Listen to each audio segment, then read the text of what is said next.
Šobrīd ir pagājuši 2,5 gadi, kopš nodibinājis savu aģentūru. Man komandā ir 18 pārdevēji. Sāk palikt arvien grūtāk žonglēt uz visām bumbām.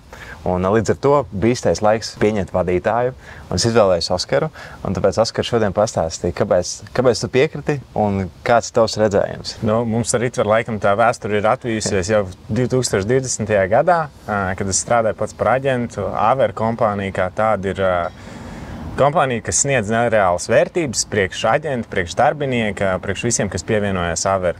Un tad ievācot pieredzi Dubajā, kā nekustamo īpašumu aģents, kā pārdošanas komandas vadītājs, lielākā, mazākā uzņēmumā, es domāju, ka nākamais solis, ko es spēršu, tas būs atpakaļ Latvijā.